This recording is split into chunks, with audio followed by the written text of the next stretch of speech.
Hello, I'm Isaiah Everin. I am a student at the Guildhall at SMU in Plano, Texas, and I am in the level design track. And today I'm going to play this game called Naissance and talk quite a bit about each of the things that are happening in this game that I think are particularly interesting and especially of note to anyone interested in level design or general game design, because this game does a lot of very interesting environmental things, the focus of which is on the use of light and the use of gameplay geometry. As you can see, the style of this game on the screen is very minimalist, no textures really, and mostly black and white and sort of off colorings of black and white. So there will be some color, but it's not like a full color scene. It's mostly what comes across as sort of a monochromatic use of shaders at some points in the game, as we'll see. Anyways, so this is Naissance. I think to make things simple, I'm just going to jump right into the game and sort of talk about it as I play it. This is a sort of let's play format where I'm just reflecting on the things that I think are most important or interesting about this game. And the reason I do it in this format is because there are so many little details throughout this game that taking screenshots or just short video clips wouldn't really get across just how clever this game is on a moment-to-moment basis in terms of its level layout, level geometry, lighting, and gameplay. So we're going to start this game from the beginning and probably go through the first chapter and then take a break, probably split these into multiple videos. So the game starts with this one cinematic. There will be some cinematic-esque moments like this later in the game, but this is the only full cinematic you're going to get. And we have this creature of dark cubes, clearly a female protagonist that you're playing as, breathing and running. And then we fall into a room and start the game.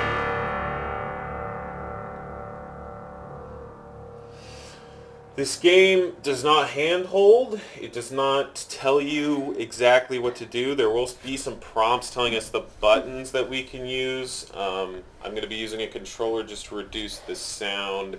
Normally I'd use mouse and keyboard.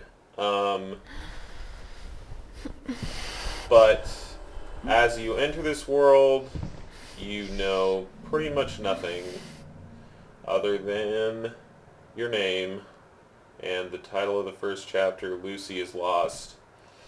So as I said before, we got a very simple visual layout. If you're familiar with developing an Unreal Development Kit, some might say this is all made with BSP, which is a way of creating level geometry that's not static meshes, but as we'll go through, you'll see some of it might be BSP, but a lot of it is going to be actual static meshes that the creator made. This game was made by one guy, as far as I can tell, who calls this production company Limasse Five. So, just jumping into the game, you see a doorway, darkness, a light above it. The only place to go is into the darkness, and that is a big feature in this game, the use of darkness and light, contrast, and basically defining the play space by what can be seen by the player. So we see this floating light, the only place to go is forwards, and the floating light moves. Give me a second to remember the buttons for the controller, there we go. And we're going to follow this light, and we can already see some pretty interesting geometry. This guy uses a great and really creative, technique when he puts this world together. The scale of it, which we'll get to in a second, is pretty impressive. But this is just a pretty small little introductory area, teaching us the basic mechanics of jumping, crouching, and following this light.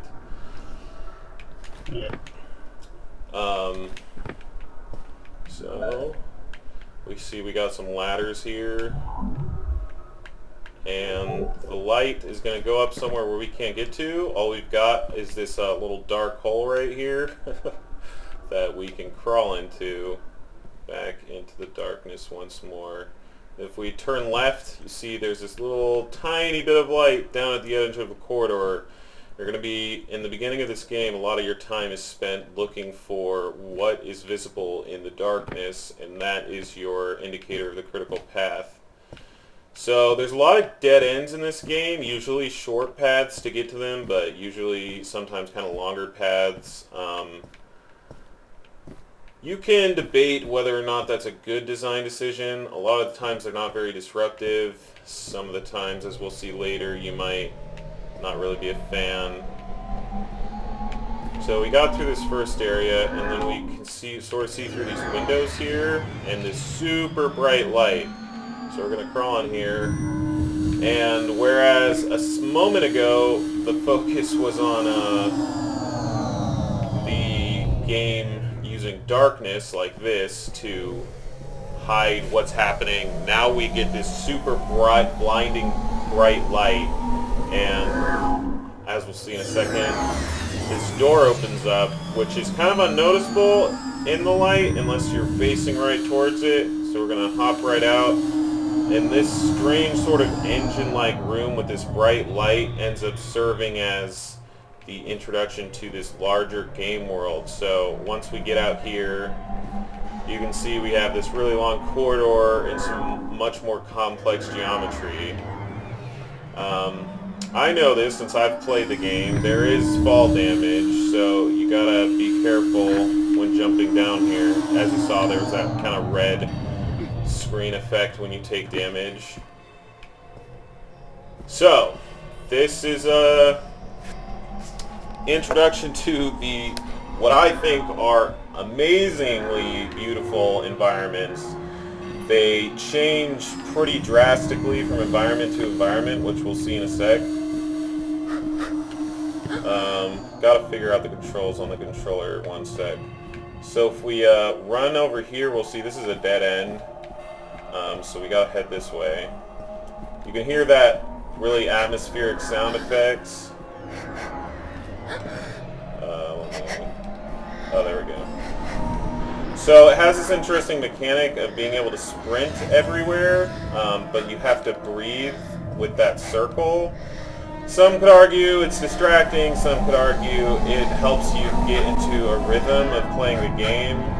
I'm kind of on the fence about it. I think it's a little bit repetitive, but it kind of gives you an action to do as you're playing, because a lot of your time is just really spent walking and trying to figure out where to go next.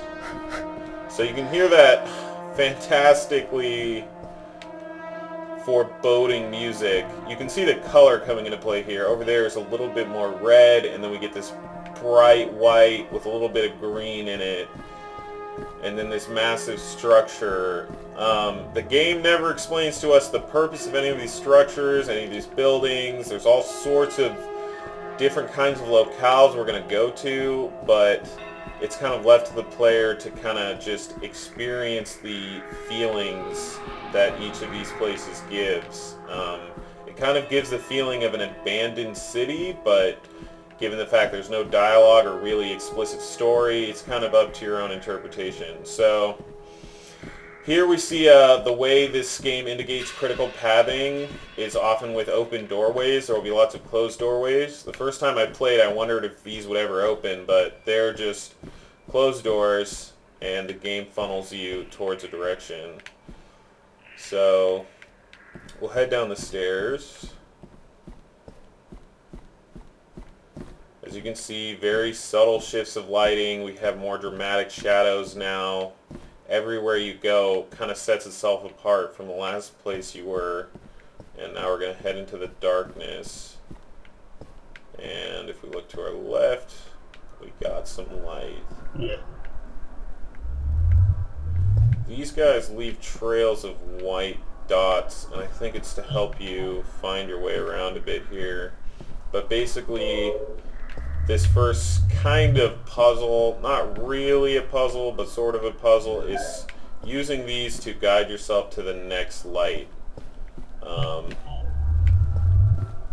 And this will go around in a circle. And if you don't turn and like look around a lot, you'll probably miss where the next light is, but as I said, I've played this a couple times. And then we'll see this next entrance just by the more ambient lighting. And see, you got another dramatic shift in aesthetic. So you got these really plain white and dark areas, no real texture in the walls or surfaces, and then you suddenly got this super textured, more colored environment. It kind of gives you the feeling that you're going deeper into something. And now we have another dramatically different area. So we got these cubes moving away from us. That's not something that's happened before. Geometry is responding to our presence. We have this stark black and white area with a moving light, and then another one deep in here where the contrast is just super high. So you have to kind of get a feeling for the space by watching the light as it moves through the environment. Over here in this corner, you get this kind of huge contrast as well because you have an actually well-lit area, but none of this light is escaping this area, which allows that area over there to be darker. It's kind of in my opinion, it's a little unsettling to have this sort of naturally lit area right next to this super high contrast zone. So this is just a moving light source. There's nothing really causing the light to be there. Sort of gamey, but the game does lots of stuff like that, so it makes sense.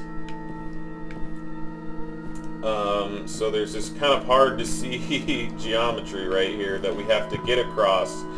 The darkness creates, in effect, it creates an obstruction because it takes away your ability to know where you need to get going, but once you've seen it a couple times, you can get a pretty good feeling of what the geometry is, even when it's obstructed with darkness. So now we're in this next area. We've got a really long drop right there, so we're going to try to platform our way across using the limited light that we have. And we're going to fall instead of doing that because this area is somewhat difficult. Oh, wait, can I get up there? Nope. Alright, I'm going to drop down. I'm not going to die. I kind of already knew that because I've done this area a couple times, and the gist is that you are trying to go down.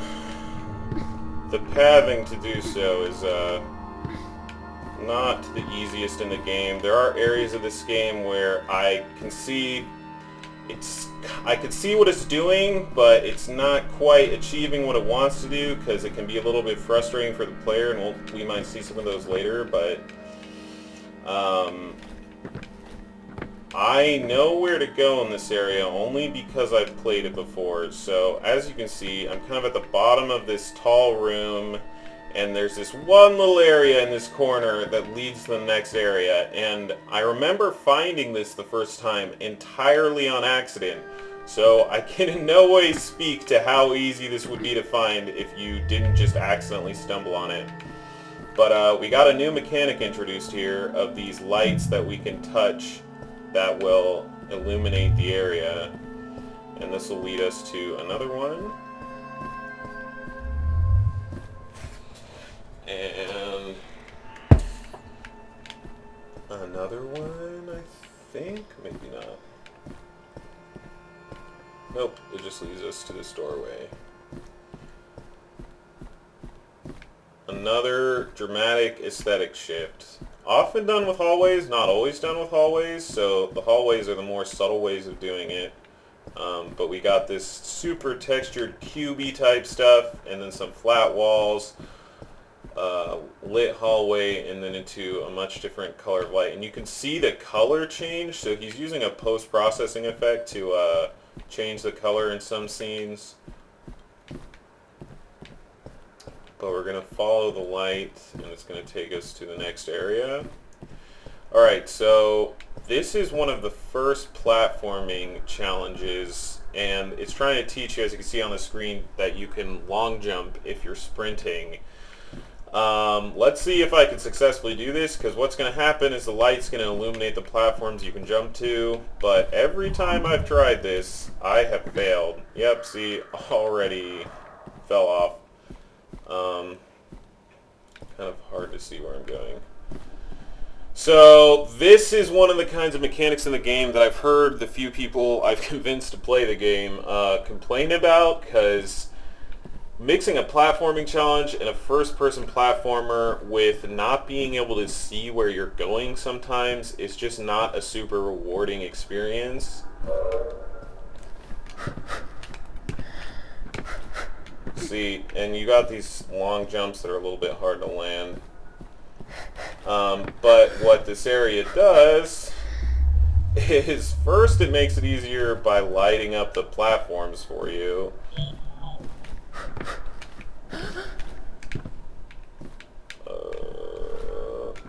I feel like you can't even make that jump, to be completely honest. And now that I've failed 3 times, I think it's going to do this. Yep. Every time I've tried this, this has happened. So this is not one of the easier ones. Wow, I'm kind of making an ass of myself now. Blah. But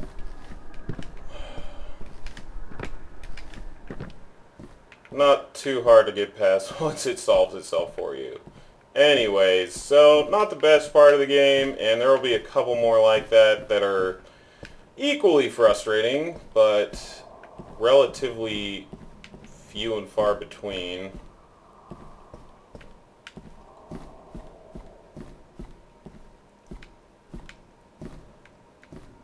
And then we got this.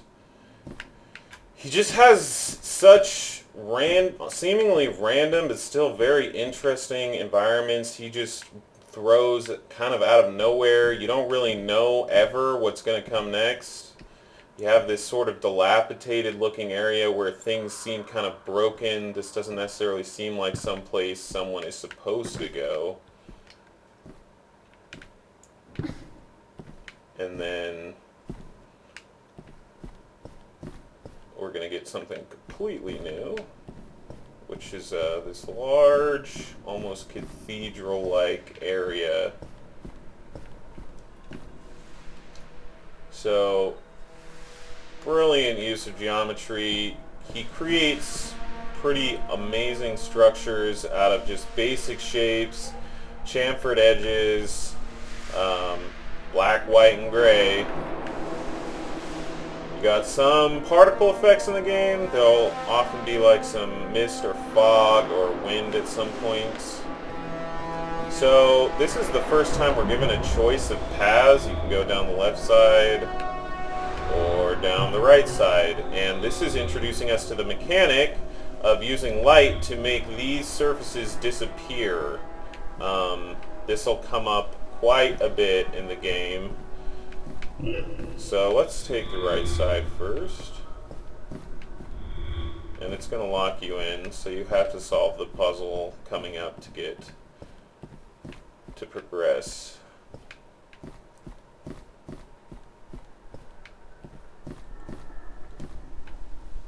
So this room's very dark. Got some light up there, some lights here, and then one of these. So warning, this is going to be exactly like the challenge I just failed earlier, but let's see if we can do it. It's kind of hard because of where the breathe button is on the controller. It's not the best position. It's on the right bumper while sprint is on the left trigger.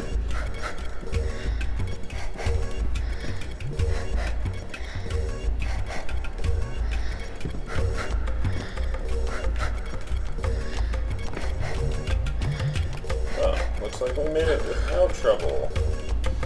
I've played the first third of this game twice, but the last 2/3 I've only played once.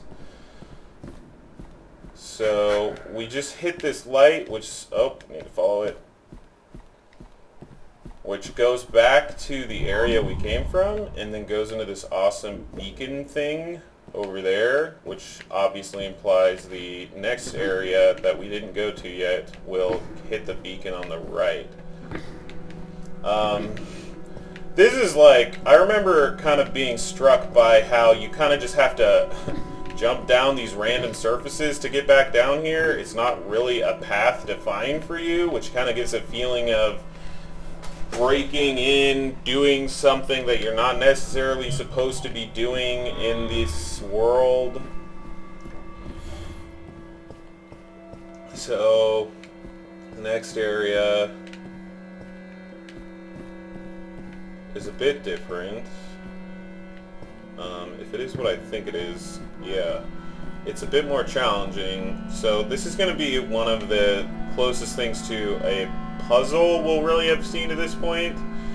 We have these things which, as I explained earlier, give light, or sorry, create solid mass out of this sort of surface, and then you can move them to create new pathways. So everything in this game has to do with light, and in this respect you're using light to physically create the path that you need to get to. We're going to go up this ladder. These are really easy to solve, the first ones the game's going to give us. It's not trying to be super challenging yet. I'm not sure if I'm supposed to go over here yet. No.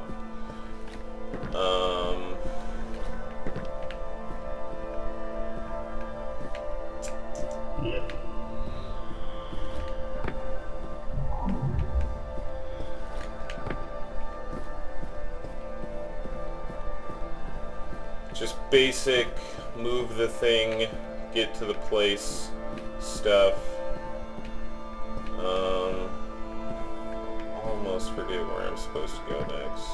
Oh, right. Oh, this part is a little bit obnoxious. So we've got one of these cubes. We've seen these before, but it almost blends into the environment. You don't really notice it's there, but it is. It's very much there. And it's going to move up and down. So in order to get back out of this area that it blocked us out, there's a ladder that leads us over here. And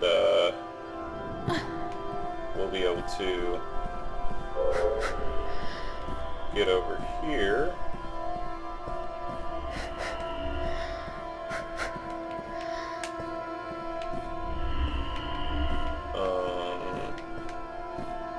Crap. I think I'm in the wrong spot.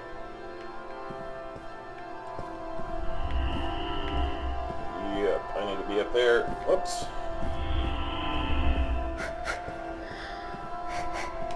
Like I said, not particularly complicated, but still requires a little bit of thought. Now we have a path to get over here, and when the light is not hitting here, we'll be able to get to the ladder over here. So, using moving lights and some geometry created by lights, we've got a basic puzzle.